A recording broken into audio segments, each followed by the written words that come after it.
Hello, welcome to the first episode of Crippled with Anxiety, a podcast where we're going to talk about all things physical disability, mental health related. Just two guys having a chat really, but recording it and putting it out into the world so other people can have these conversations. I'm Danny, and my co-host is Will. Hello. Introduce yourself. Hello. Yeah, so I'm Will. I am the Crippled in this podcast name of Crippled with Anxiety. We'll get into all our bits and bobs and what's up with us as we get into it. We've thought about doing something. We sat down in a very well-known coffee shop and just talking about our lives and thought, we sat there for 2 hours talking about what we get up to and issues that we have. We thought, there must be other people who have stuff like this happen to them. And we just put it out into the world and hopefully someone might hear it and think, yeah, we're not the only one. So here we are, episode 1. Knows if there'll be an episode 2. We'll just see what happens. None of us have done this before. No idea if it's going to work. No idea if anyone's going to listen. I think very, very BBC will to say a well-known coffee shop. Until we're sponsored by these coffee shops, we will say well-known. But yeah, we're still available for coffee sponsorship to keep us going through this podcast. But as you said, we met up to just have sort of an hour catch up. 3 and a bit hours later, overstayed our parking regulations at the coffee place. We looked up and thought, actually, yeah, maybe we should put this out there and see, because it was just an open conversation, and that's why we wanted to do this. We didn't meet to say, let's do a podcast. We met up to have a chat, and as friends do, just be open with each other. And we started to think that this might help other people, and there must be other people in the situation. And also, we're the only 2 males with our podcast, so it made sense for us to that's it on the podcast, but like everyone else is. Let's get it on the money train. Exactly. Yeah. But yeah, it's just a space for us to be. I think we're 2 very open people about what we've been going through for quite a few years now, and as we said, we'll get into this. But I think one thing that's not talked about enough is mental health and physical health. Being one, we say that health is health, but actually, when you've got a physical disability, how does it impact your day-to-day life? Well, how does that impact your mental health as well? And how does my sort of mental health? I never know what to say. Is it complications? Is it issues? But what I go through, how does that affect my ability to physically exist in the world as well? I think one thing that came out from that coffee shop visit is when we were in the queue, there was so many topics to talk about already, because I'll let Will go into this, because it's very much something that he oversees in his daily life, like he sees it all the time. But I was then get into how much Will hates the term able-bodied. But I was the able-bodied person of the pairing, so they automatically looked at me, the normie, yeah. So they looked at me to make the order for you, as though you were, because you're in a chair, you're incapable of knowing what copy you wanted. So that was the first instance we had, and then it was to walk around the corner to get around these tables, and you were thinking physically, I'm not going to fit down there. I saw there was a coffee morning thing up, and I'd not planned in my head what they were going to ask me or what they were going to do while I'm carrying this tray, so I overthought that as well and had to go a different way. So it was just these little things that we don't realise impact our daily lives. That's it. There's probably hundreds of little things that go on throughout our day, most of us, that if you don't have those issues, again, there's going to be a lot of things we say that probably should best put in inverted commas. But yeah, if you don't have those issues, then you don't know how it impacts, and you don't think about it. You don't give it a second thought. Walk into a coffee shop, make your order, get your coffee, go sit down, drink it, leave. That's great if that's all you need to worry about. But for some people, there's a whole host of worries, planning, and other things that have to go into even just making a simple coffee shop visit. So, that's what the aim of this podcast is to talk about those things, make people hopefully a little bit more aware And even if nobody listens to the podcast, at least it's just a place for me and Danny to vent a little bit and get things off our chest. Because, as we always say, talking out. I think ultimately we have to probably keep reminding ourselves that we are recording this, because this is how we are with each other anyway. It's just a conversation. I've just sat in with the dogs. We're just having a chat. We're recording it in case in the hope that it helps other people. But this is what we'd be doing anyway. In said coffee shop or in World's Living Room. We want to do it to help other people, so that's why we're putting it out there. Yeah, we definitely don't want this to be sort of quizzing each other or talking like we're talking at people. This is very much just a conversation between two people, like if you're having in a pub or a coffee shop or anywhere else, and hopefully that comes across like that. So we'll see what happens. People say a lot like check in on your mates or just have a conversation at whatever sport game you're at or in the pub. If you've never done that before, it's difficult to breach that conversation, especially from a mental health side of things, because on the outside, as you said, like, you look normal, whatever normal is. So unless you show signs or say anything, people aren't going to understand that.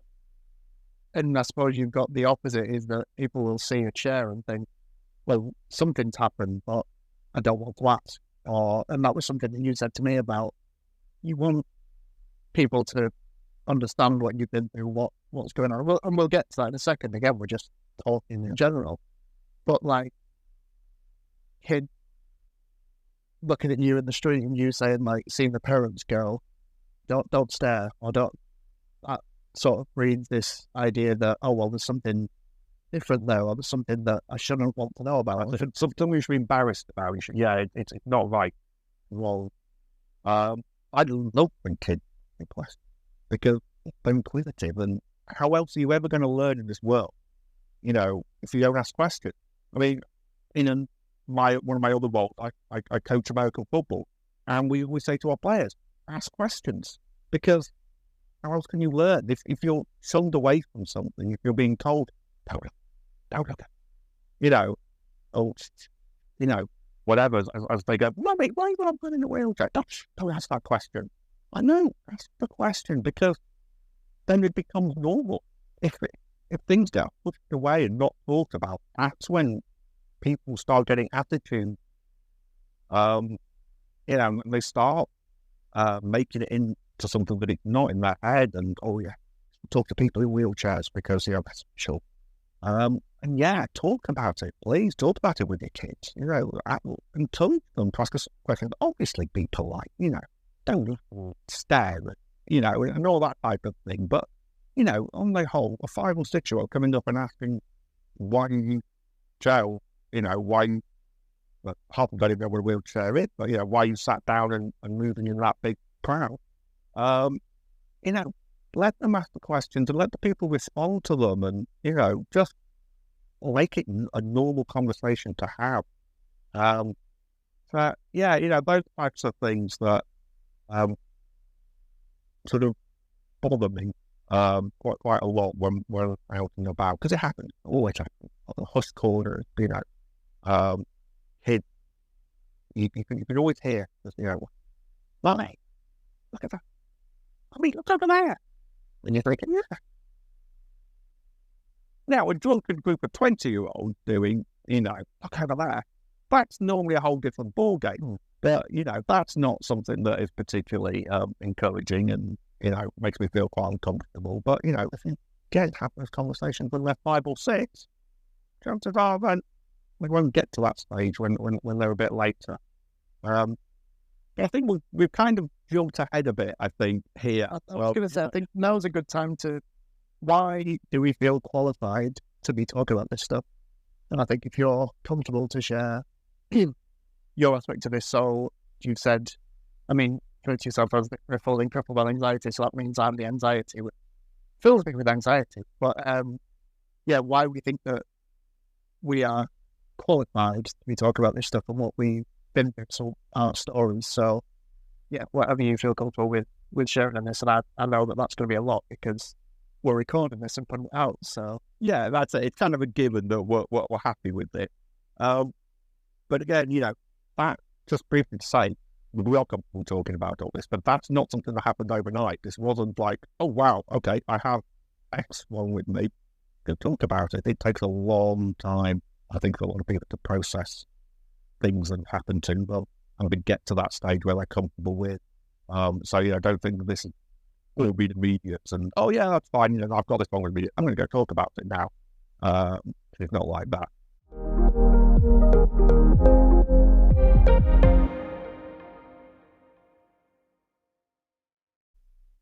Going back to the beginning with me, I was 2 years old. I'm 43 now, for the record. So, I've had this a long time. And I was diagnosed with an autoimmune condition called juvenile dermatomyositis, which is a muscle weakness disease. My body attacks my muscle cells. Just makes me weaker. Lived with it. I was that all through my teenage years, growing up. And at school, didn't really affect me, to be honest. School, the only thing it did was I couldn't run as fast as the other kids at sports day. And I hated cross country. And then I think every kid pretty much hated cross country unless you could actually do it. So I had no bearing on my, other than taking some medication. I got to see a doctor every few months. That was it. That was the entirety of how it affected my life when I was younger. And as far as I know about the condition, lots of people, I should say it's a very rare condition in the first place. There's only about 60-odd people in the whole of the country that have juvenile dermatomyositis. But in the vast majority of people, it turns itself out by the time a person hits their 20s. And, they don't really have it anymore. I was the lucky one, where it didn't really burn itself out. It kept going. And when I was, let's think, my maths is a little bit, 2007, which would have made me 27. Don't worry, my maths good. 27, yes, 27. I know that I was 14, if that helps you make feel any old. Brilliant, thank you. Yeah, excellent. That really makes me feel old. So yeah, 2007, I got an infection, and it ravaged me. I basically spent 6 weeks in hospital, 6 months in hospital, couple of months in intensive care. To put it into perspective, and I can talk about this now because I was off my head on drugs the entire time and have no recollection of pretty much all of it. So this is what relates to me. My wife and parents were told, prepare yourselves, you probably won't survive. Yeah, I did. So, yay for me. And so, but one of the unfortunate consequences of all that was I lost strength all over my body. I was literally in a bed, couldn't move, had to be rolled by nurses every couple of hours. I ballooned to 30 stone. The water retention, I was not in a good way. Hoisted everywhere. Couldn't look after myself in the slightest. Over the months, everything came back. My strength came back, except in my leg. That's what you need to actually be able to walk. And since 2007, I have been a wheelchair user. And that's been my life. I'm still, even though my strength came back in my arms and things, I'm still not very strong. Can't lift. For example, a couple of pints of milk is still really tough for me to lift. So, a lot of overall strength, but enough that I can live and do day-to-day things and make food and look after my kids and stuff like that. It's not ideal. So that's been sort of me for the last 15 years. I've got some other health issues that'll come out at some point, I'm sure, in other chats. But the most recent one being, because I might as well throw this out there, is that a few months ago, I was diagnosed as type 1 diabetic. So now I'm having to get to grips with sticking myself with insulin 4 or 5 times a day. Because one fact about autoimmune conditions, just because you have one, well, normally means you're going to get another one or two as well. They like to come in groups. So it just means you're susceptible to more. So obviously 15 years I've lived in a wheelchair and have had to put up with a world that is not necessarily designed for wheelchairs. even now, even in 2023, it's still tough. There's still things that you just can't do, or take far more planning, and you just have to accept that life is different and we'll never go back to how it was. So that's me, basically. I am crippled.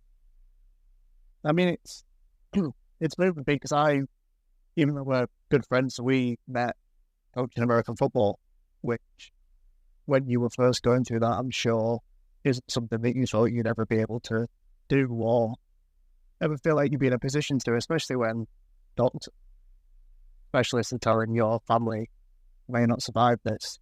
I'm sure the first thing on your mind isn't, I'm going to go do sport again. It's something that you had to build to, and you had to be mentally strong to be able to do that, as well as build up any physical strength that you need for that. Yeah, I mean, it was strange because there was a time, ironically, actually, when I was at my work, when I was on intensive care, I didn't feel that ill. Yeah, I was sat up in bed, chatting away to people.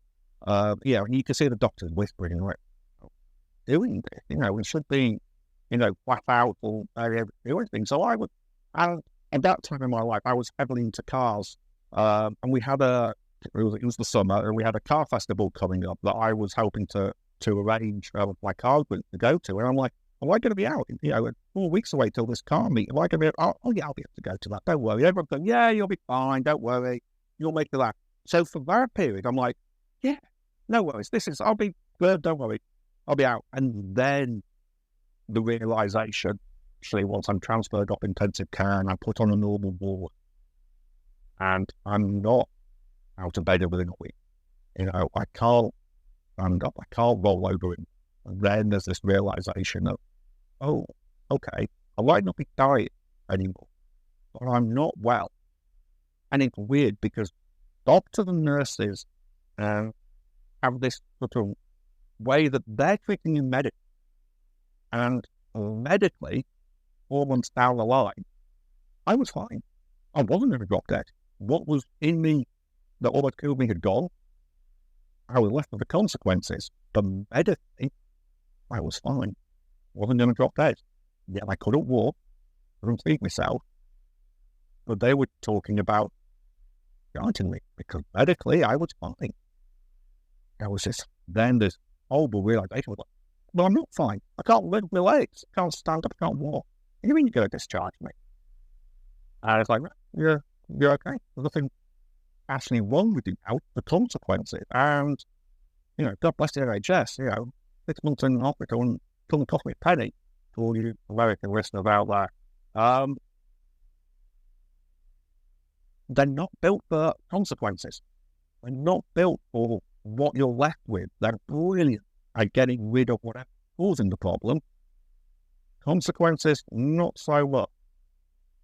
So there was a lot then of like, my life is done. Yeah, I'm not going to be able to achieve anything. I suppose, again, without putting words in your mouth, though, it's when they sat your family down and said, you may not survive this, you're thinking of like a permanent death, but actually, in some ways, it was a death of the life you'd known before, because you had to create a new life for yourself and new challenges and be put out into a world that it's not just treating the consequences. The world's not built for those consequences either, and it's continually being improved. Still not. Yeah, absolutely. It's not built for it at all. We have to sort of forge our own path or find ways of doing things. You quick realize that, as you said, it's a great way of putting it, actually, that you kind of, the life you had, you have to start this new one. And it's immediately, because I couldn't even get into my house. My house had steps going up to it. I would never go back to that house again. You're like, I've got nowhere to live.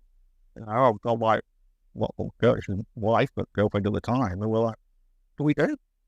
And it's that sort of grieving, yet you've got to immediately do something. You've got to act on things, and you've got to find a way to make it work immediately, while you're still getting to grip with what's going on internally. And there's everything else still going on. You've got bills, still got bills to pay. Well, how are they going to work? Yeah, got a mortgage to pay. Well, I'm not working anymore now. Can't work. So there's all these things that are going on beneath and while you're still coming to grips with all your life. So yeah, I could look back at it now and I'm probably quite blasé about it now, but at the time I saw a psychologist every week. She came to my bedside, and I cried and got stressed and angry, and all understandable. Yeah, I think it's in the 7 stages of grief or something. And it isn't. I'm probably completely wrong here, but isn't the final stage acceptance? I believe so. Yeah, I mean, and to be fair, I don't think I've probably even reached that stage yet, and I certainly didn't when I was in hospital. I always said to the nurses on this ward where I spent the vast majority of my time, I think I was on it for about 3 months, I'll come back and thank you all when I'm walking. You'll see me walk through those doors. 15 years later, I'm obviously not been back yet. But yeah, there was no acceptance of what was happening to me. This is it. This is a temporary situation. I'll be out and walking in no time. But that mindset probably even got you to this stage where you are today, because reaching for the stars in that situation, if you fall in the clouds, like you're pretty high in that recovery journey. So yeah, that's it. But again, then you hit the crushing realization again that the NHS hasn't built for consequences. Getting rehab. And then let me say, if you've got a stroke, or if you lost a limb, in an accident or come back or whatever, it's brilliant. They've got, great setup, physiotherapy and things that can get you through that. Nobody really quite knew. I didn't know. My issue wasn't neurological. It was purely physical. But again, I'd not lost a limb or anything. My muscles didn't work. No one knew where to put me. And therefore, because no one knew where to put me, there was no money. There wasn't a department. Well, neurology would take me off because they're not going to spend money on me. Orthopedics, it's not a limb issue. It's a muscle issue. But my rheumatology department, which deals with autoimmune conditions, weren't built for long-term, absolute cases where their life has been turned upside down. They were fine with me and they were great with me when my condition was relatively okay and stable and everything like that. It gave me some immediate treatment if I needed a boot, but for sort of a complete life changing, you realise it wasn't set up for that, and that again that pushes you even more because you don't see a way out. In a world where you feel like you're no longer fit in, even the place that's supposed to be helping you feel like you don't fit in a little bit. Absolutely. We managed to convince them to send me to a stroke ward in a hospital in Leeds that specialised in rehabilitation, teaching people to walk again, which is essentially what I needed. The problem was I needed much longer than was normally attributed to, stroke victims or anything like that. I was in hospital for 2 months, I believe, at the rehab place, and it was great, but I needed another 2 months. I needed a lot of it. Also, to give me, unfortunately, at the benefit of the NHS, by right resources. So, yeah, and it's left me where I am. There's a lot of nuance there as well. It's not just you were told one day, this is now your life, and now you're here talking about it. There's so many different stages along the way. You had to overcome barriers and sort of mentally prepare yourself to get to this stage as well, not just the physical work. I think it'd be good to go back to that story and talk about death and what happened along the way, because there'll be people going through similar things now, and whether it's sort of autoimmune or not, there is plenty of people that go through things where they don't know what it is that's causing these issues. What hope should they have for the future from someone that's been through that before and can sit here and so openly talk about something quite devastating? Like, it's upsetting for me to hear as a friend what you've been through. And ultimately, I think the the philosopher in me is looking at that going, if you hadn't been through all that stuff, we might never have met at the stage that we did. So I'm grateful for friendship that's come out of. Same with my. Yeah, absolutely. I mean, my life now is completely different to what I'm pretty certain it would have been. You know, I mean, I've got 2 kids. Would we have had 2 kids? You know, well, I've had 1, but would we have had 2? And, you know, getting into Maker Football, meeting you, I can guarantee Maker Football sides of my life, which are the huge side of my life, would never, because I'd have been working 9 to 5 days a week. I'd have wanted to just come home, relax on the weekend, and stop grinding again Monday morning. And I would never have getting into anything else outside of it. So, absolutely, completely different life. But what I always think as well is, for me, you know, in the outside world, and it's relatively easy for me because people see me, they see me in the chat, you've got disability, right, there you go. But for someone like you look, again, vertical as normal. And that's why I think people who suffer from lags of, yeah, you look normal, you know, but for people with mental health issues, they really think are far more up against, because everyone just sees you being able to do normal things, hold down jobs, whatever. But actually, the battle I would imagine that are going on in your head when you're trying to do normal things, yeah, you've got people treating you, you know, when maybe you face or like need a bit more time. Well, they don't accept that because you look normal. I think it's that old adage of, if you break your arm, then it's in a cast. Then people see that and go, oh, something bad's up that person. But if I break my brain or something happens internally, mentally, you can't see that and I look like I'm functioning. It's hard then to ask for help, and it's getting easier, as you've said. Things are getting easier, but especially at the start of my journey, and I think it's a great way to link into my side of this.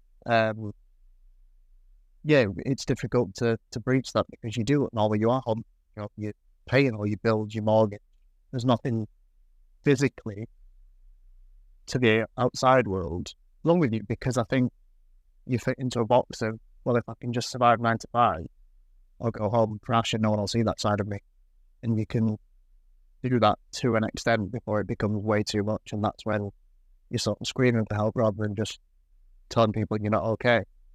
So, yeah, I think my side of this is very much mental side, and mental health and mental illness, I guess, are different things, because mental health is, in general, everyone deals with mental health. It's not, people say now, oh, well, it's mental health. But actually, that can be a good thing. That can be you look after yourself, you're mentally doing things that fulfill you and help your brain. It's not always a negative term. And I think health, especially now, it's become such a catch-all term. It's harder for people with diagnosed conditions to speak out as well, because mental health can mean sort of severe anxiety disorders, or it can mean they didn't have those beans that I went to the shop for, and now I'm really annoyed and I'm really upset. It's affecting mental health. I'm going to get on Facebook and talk about it. That can be mental health as well. And it's where do you fit into that conversation? It's like those annoying people who don't want to eat gluten, where there's nothing, no reason why they can't eat gluten, but they'll go to a restaurant and make a big fuss. I can't eat gluten. Whereas someone who actually can't eat gluten and you spend the next week on the toilet and everything like that because they really can't eat gluten. Yeah, that's it. It's becoming this trendy sort of term. Initially, I think looking back at my childhood, and we can go back into this a lot as to where I've retrospectively seen these conditions that I've then been diagnosed with were at play when I was a kid, but we just didn't understand it, or there was no support available. I was initially diagnosed with generalized anxiety disorder because I was quite an anxious person. I was having panic attacks and I'd get anxious in certain situations, which led to depression. As I went further down that journey, I realised that a lot of what was causing my anxiety was actually what was then to be diagnosed as OCD, so obsessive compulsive disorder. And I think what you just touched on about people that say, I can't eat gluten, rather than actually not being able to. I thought of OCD, and I was guilty of this as well. I thought that OCD was being clean, it was being tidy, it was being organised. Making sure all your forks are lined up. Yeah, I wasn't that bothered with that stuff. So I never thought that I could have that. It's actually obsessing over certain things. And the compulsion is, well, what are you doing to combat that obsession? What behaviors are you putting in place to make yourself feel safe from that? And I think so looking back at childhood, I used to do, so I'd always check the hob. Like I was a kid, I wasn't using the hob, but I'd always check it to make sure it wouldn't burn down and kill all my family by the time I got back in school. I'd be late for the bus and I'd say I'd overslept rather than say I was actually checking the door handle, and I'd get to the bus stop and not be able to physically remember had I locked that door. So I'd have to walk back and I'd miss the bus. But it's easier to say, oh, I overslept again, than it is to say, I didn't know if I'd locked the door, and mentally I couldn't remember 30 seconds ago because it's quite overwhelming to even acknowledge to myself. So I kind of hid away from that and tried to make myself believe that it was because I'd overslept. And then it developed into more, be walking down the street and I'd think, if I don't get to this lamppost before that car, my grandma's going to die today. I'd have to race the car to the lamppost. And again, it's just affecting me. But it's not a normal thought. But what I've since realised is that everyone gets intrusive thoughts. Everyone will have that, like a big one is driving into oncoming traffic or jumping off a high place. You're not going to do it, but you'll think it for a second and go, that was weird, and move on. With OCD, it attaches and becomes quite sticky, and you think, what if I could do that? What if I have done that?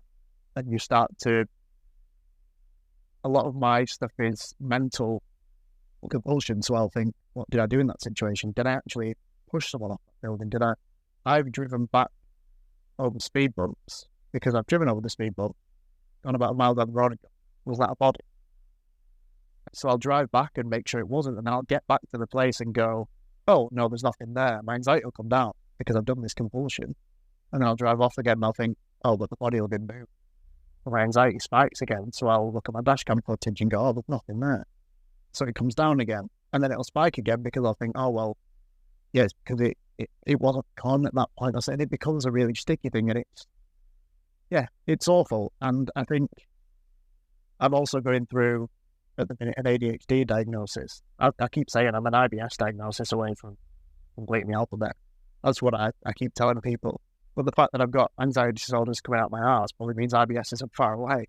And I think you'll see from people that know what ADHD is, again, another misunderstood condition that we'll get into eventually. I've not really gone in a linear form of describing whereas yours was, I had this as a kid, I was hospitalised. I've gone around the house, jumped into loads of different bits because my brain just worked differently.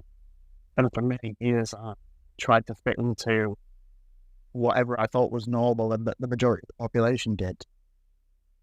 Because I wanted to fit in. I didn't think I could be the way I was because it was wrong or different or bad.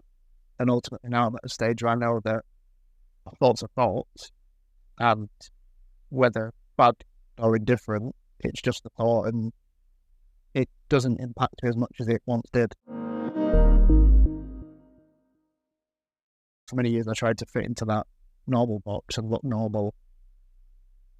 Throughout my life I've had probably 3 or 4 what you'd call in the day nervous breakdowns, because it gets to a point where you've not spoken to anyone, you're living with it, keeps developing, and then eventually your body just goes, I can't keep up with what your brain's telling me, and your brain all of a sudden just isn't working as it used to. And it's strange, and it's where we are similar in the fact that for many years before mental health conditions were discussed or looked at, I think fight or flight has always been a concept that we've discussed. You either, what they say in therapy, the first therapy session, whoever you go to is always, you're a caveman with a saber-toothed tiger. You go out your cave and see it, you're either going to fight it to keep it away from your family and your home, or you're going to fly and leg it away from the saber-toothed tiger. You don't want to fight. And it causes these physical reactions. So if you were to fight it, then the blood would go to sort of like your limbs and you'd be ready to attack it, and your brain would be in fight mode. Fly, it'd go to your legs and it'd be like, right, get out of it. Your breathing would intensify. And what we're realising now is our brains, although there's no saber-toothed tigers anymore, our brain still reacts in that way to protect us.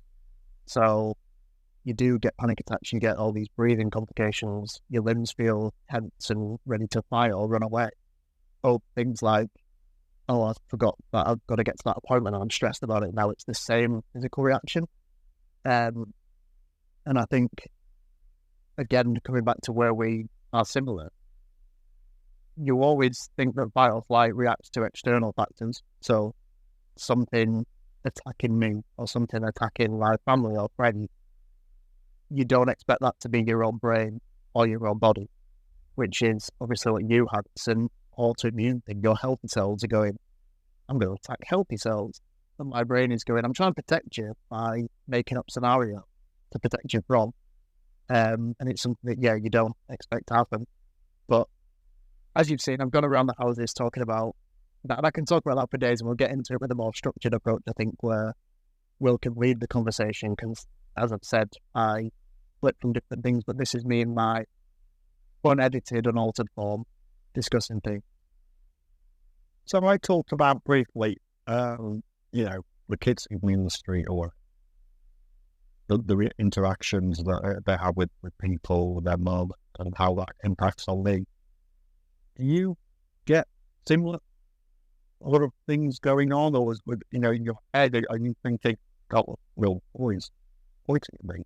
I mean, it might be pointing at a bird behind you, but as far as you're concerned, they're pointing at you. I think I do look a lot. Oh, I don't anymore, but internally I used to look a lot like they know what I've got going on, or they know that I'm different that away. I think with the OCD thing, because it can deal with such taboo, intrusive thoughts, like the intrusive thoughts I've discussed so far are very much like, oh, well, the house burned down, so you just check the hob, and it seems like a pretty trivial thing, but it develops into something much worse, like, oh, what if my parent died because I've done something wrong?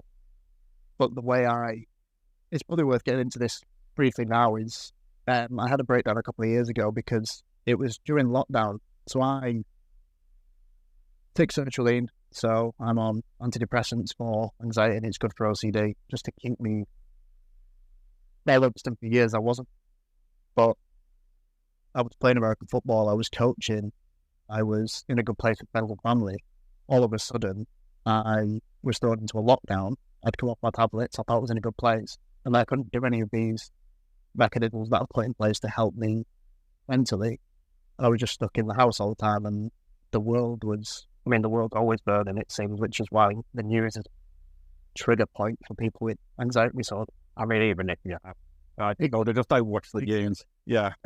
But it was a strange one, because I knew I had OCD in certain times, but I didn't know it can be as severe and deal with certain topics, because a lot of the themes are taboo. So it was 3 TV shows within a week period, or 3 things on the TV, I should say. One, so I like to bet, which can be problematic for ADHD and OCD. But is it betting if you're good at it? I do win a few bets, I've shown Will. But I only bet things that I know that I could spiral, but I know what my limits are. But I watched, there was an advert about, like, betting awareness and being addicted to gambling.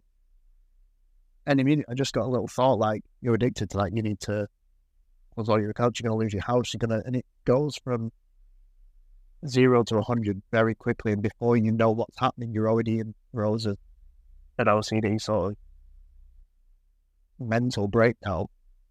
And I was like ringing William, like, I've not used that account in years, and I've got a couple of accounts open. I was ringing them like, you need to close it, because they were like, you've not deposited. And I'm like, no matter what they were saying, it didn't matter. And then it moved on to the next one, because It's a Sin was on at the time. Great TV show, Russell T. Davis, about sort of pain back in a time where, again, it wasn't very open, it wasn't talked about, it was a dirty illness, it was attacking the LGBTQ plus community.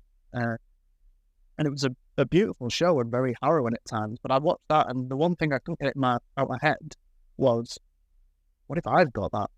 I give that to my partner, can I give that to my family? And no matter what you think rationally, like, where have I got that thought from? Like, where could I have got it from? I'm locked in the house because it's COVID time. It's like, oh, well, when you went to the shop the other day because you were touched something, or when you use that public toilet. And it's the what if. There's a lot of what ifs with OCD. And this was at a time where I didn't really understand how to deal with them and expose myself to that and heal. My way through it was these compulsions, was to think about it and ask people for reassurance. And immediately when I moved to that one, the betting thing wasn't an issue anymore. I didn't even think I was addicted to gambling. It was a different theme, so it moved on. And then the final one that really, this is the only time that I've had thoughts dark enough to think I don't want to be here. My partner had a documentary on. It was about catching predators. So people that are using dating apps to sort of find underage people because they're awful monsters and they're that way inclined. I spoke about this openly now because I know that there's a thing called POCD, which is pedophilia OCD, where you can think that you are like these people or could do these things, or in some cases you have false memory where you think, well, have I done that? Was this a real thought? And I didn't know that at the time. So when I was going through this, it was the worst period of my life. And I thought, if I could ever do this, I don't want to hear anymore. And it's hard to talk about now, but understanding that I didn't know it existed because people don't talk about it. I want to be at the forefront of that. And I watched this documentary. I was thinking at first, like, oh, people. And then the thought came in my head, like, could you be like this? And I was like, oh, no. And you try and brush that away because you're like, no. And you know that you couldn't until you don't with OCD. And the three things that I took from that were, one of the guys they arrested was family man. I always loved my family. He'd used dating apps. I'd used never been to prison. And those are three things that pretty much everyone in the modern world has in common with these people. And that's what I took from that I was like, not what they'd done and the bad things. I immediately thought, well, you could do this because you've got a family, you've never been to prison, and you're possible.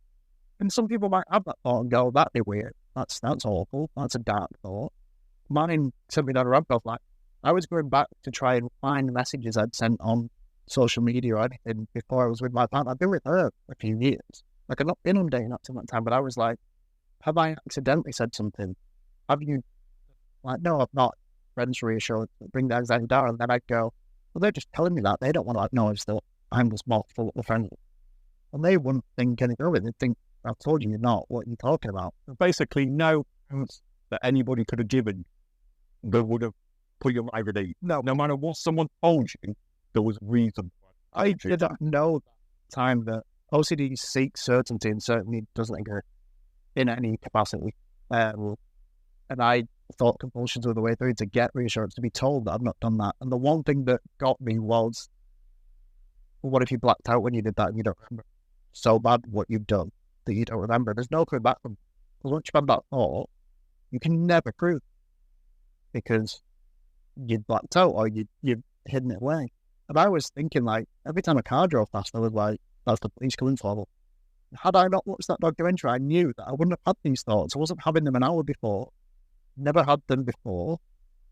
But all of a sudden, it was like the only thing that mattered to me, and I was the worst person in the world. And that was the time where it got so dark that I was ringing sort of mine and stuff to be like, look, I don't want to harm myself. But if this is me and I could do that, I don't want to be here anymore. And that's a horrible thing to say and acknowledge. But the amount of people that have these thoughts or any OCD thought that is taboo, or because you can have it about, like the POCD thing, if you're bathing your kids, you can think, well, if I've accidentally molested my children, how do you deal with that? How do you bring that up to someone? How do you start that conversation like, I've had this thought? Because there's been stories where people have said that at school, like, what if I'm attracted to the children that I'm teaching? And they're worried, but they're not wanting to be. They're, like, disgusted by it. And they've been stopped. And then they've had to be put back through the system because therapists have said, no, it's not. They don't want, it's not something they've done. But when that's the reaction from the outside world, why would you? I mean, they're not even going to act on it. It is purely this intrusive thought of what it. Yeah. There's never enough. What it, I could, and it's always things that tap your model. Like, because I'm a big family man, because I sort of I've been around children my whole life, and I don't want to harm anyone. I think he's trying to stop me from ever having a thought that could be negative about things that I care about. Well, like, you don't understand that. And it could be anything. It could be you've murdered somebody, you're drugged, you've imprisoned people, you've locked them in your basement or whatever. I mean, it could be anything depending on what you've been exposed to at the time. People have admitted to murders that they were in different countries from at the time because they couldn't remember where they were. They thought, I must have done that. That's a fact of OCD, and like the police are going, well, you've not. You don't, you can build false memory. Well, a harrowing thing, and until it got to that level, I thought it was manageable to be late for stuff because I was checking doors, because it's only to me. People joke about that, don't they? Like, oh, yeah, God, take the windows 15 times, or I'll leave the house, or I have to go make sure all the lights are off and everything like that. And it's almost socially normal for such a role. So you're being a bit silly. I guess if that's being treated as being a bit silly, what you're doing type thing, forget about it, then the really serious stuff, the real high-end, awful stuff, awful thoughts that people have, you're never going to bring them. If that's the reaction to the little. It's a social thing as well. Like, how many people do you know that will salute a magpie? Yeah. A magpie, they think, will bring bad luck, so you salute it to stop that bad luck from coming to you. You've got an obsession that magpie on its own is going to bring you bad luck. So your compulsion is saluting it.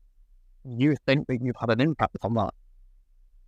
But you've not, it's an ultimate magpie, but you feel like you have to do it. That's what compulsions are to the highest level with OCD. And I didn't realise until I went through, and it's a world that's not really, we are understanding mental health while we're encouraging people to talk, but the wait list is huge because people understand it now and they're trying to get support. I had to pay to go private with an American company called No CD, who were great, and they went through exposure response prevention. So the therapy now, we'll get into it in later episodes, I'm sure, but it's to expose yourself to these thoughts and not do compulsions, which makes you feel like you are down. That just, I mean, as someone who doesn't have these types of things, just sounds like the worst thing in the world. I mean, I guess everyone has phobia. Everyone has fear. I hate spiders. Yeah, pretty rational fear, I think. But if someone said, right, we're going to get rid of this fear of spiders by putting you with loads of spiders, making you hold them. I mean, I think I've seen that that's actually a thing. People, you can get over your phobia by being phobia. But it's just, and that's such a mundane phobia. Spiders, snakes, whatever. But, to have something where you think you've killed somebody or whatever, and then be exposed to those thoughts again and again and again, it'd be part of your treatment. You're like, you've got to do this. It feels strange. Yeah, because for so many years you've done the opposite. You've gone, oh, that's for real. They say it's like being a drug addict. So you get that first high when you have that spiked into like a graph. And then at the top, and you're like, oh, well, I don't want it to be this high, so I'll go and ask for reassurance. So you ask for reassurance, then you go down again. And then you need that fix when you have that thought again, because the last time you did it, you felt good because you asked someone and they said, no, you're not a monster. No, yeah, you did lock the door. Say it out. So you will then spike again when you're not with. So you'll ask them again, but every time I get less and you need more. And you don't realise, you think it's help. Your response should be, I'll ask someone, I didn't do that. They'll prove it and I'll know. But it breeds more thoughts and more. So basically, if you see Danny out in the wild and he asks you for reassurance, tell him, not giving you that reassurance. And even that's something he told me about recently, about not giving him this reassurance. But to me, it's strange because naturally it may come to you and go, X and Y's happened. We're not feeling great about it. Your natural instinct to go, don't worry about it. It's all right, we'll work it out. It's almost harder as a friend for you as well, because sometimes, OCD reassurance and just reassuring a friend are different, but at what point does that cross over? I probably know that now in myself, but do you? Well, absolutely. No, yeah. Sometimes it's quite blatant. I'll be like, I didn't say anything inappropriate that served us right. And you'll be like, I'm not for that. Whereas if I actually was in a debate with someone, I was like, that wasn't too far. That's different, because you'd be like, well, maybe it was a little bit too far. Like, because there's a reason. I think you just having a normal conversation and then coming back and going, said it's our greatest without, like, that's reinsurance that's negative and won't help. I mean, it's a good job it's still being recorded, really. You won't have to stress about anything else. Oh, no, I was all right. I know, actually, I was a bit of a dick. I wasn't I? Yeah.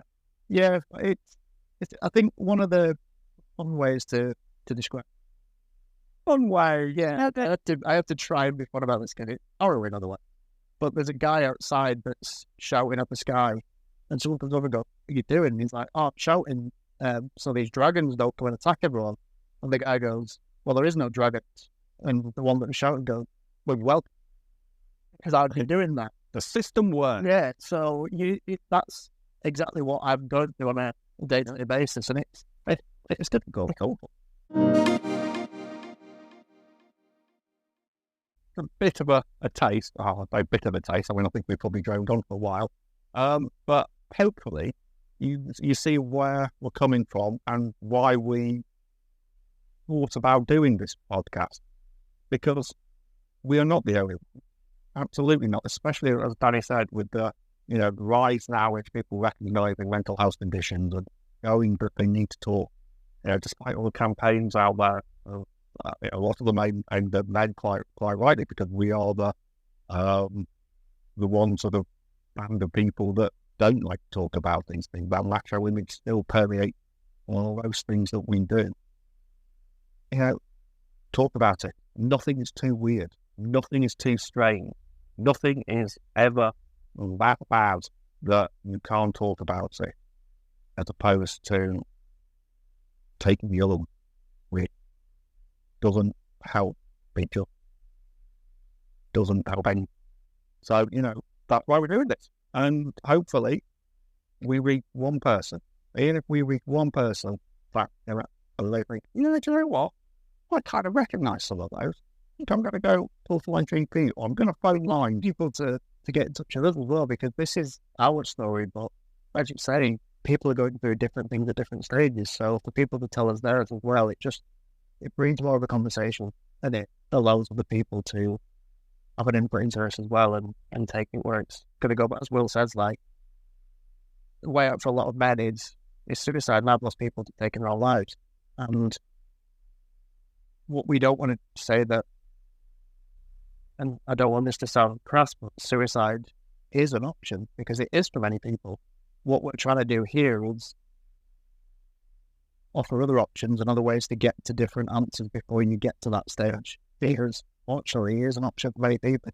They have been saved by being able to talk and being in a welcoming community, and that's what I guess we're trying to create, because I've lost too many people to suicide. And yeah, it's not fun. It's not fun. You can never talk about it much. I mean, my thought was, when we talked about doing this, with plenty of messages out there about, it's good to talk, and, like all the clubs and phone numbers and things like that, but, it's good to talk. But really, is that ever enough? There's the more people hear a message, the more likely it is to sink in. So, we just want to be another voice out there for people that hopefully are just starting to find their voice and realise that help, the support. There is a life worth living, regardless of what's happening to you. There is always a tomorrow. And tomorrow is usually better than the next. And the next day is usually better than the one before that. And you build on it slowly and surely. And eventually you find yourself where we are now, where we can laugh and joke about the things that are wrong with us. And as I said right at the beginning, this is not an overnight process. This takes time, and it takes a lot of inward reflection. But it's worth it. It's worth it, because then you get to start a podcast, and you got to talk about it with coffee.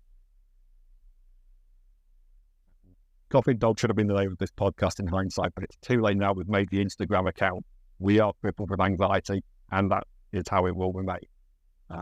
So yeah, as I said, we're hoping other people might want to reach out and This is all shouting into the void. It's opening up the conversation that we hope is two-way. And breach conversations between friends that listen, but if you've got no one to speak to, I think we're not therapists, but it's a safe space, and we're two people that have been through the physical and mental side of things.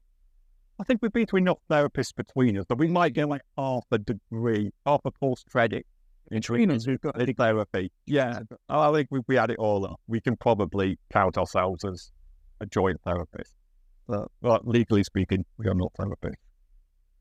Well, yeah, I guess thanks for joining. Yes, and well, obviously I've mentioned Instagram always these days where you can find us. This podcast is going to be out on our Instagram account, which is, if I remember rightly, Crippled with Anxiety. I believe so. I did good, got that one right. Me, personally, the one that I am going to try and get up and running is at This Rolling Life 1, because Bulger got This Rolling Life. So yeah, you can find me at This Rolling Life 1. And I'm at Disordered Danny for obvious reasons. Yeah. So thank you for listening. Hopefully, if you've made it this far, you've made it to the end. Well done.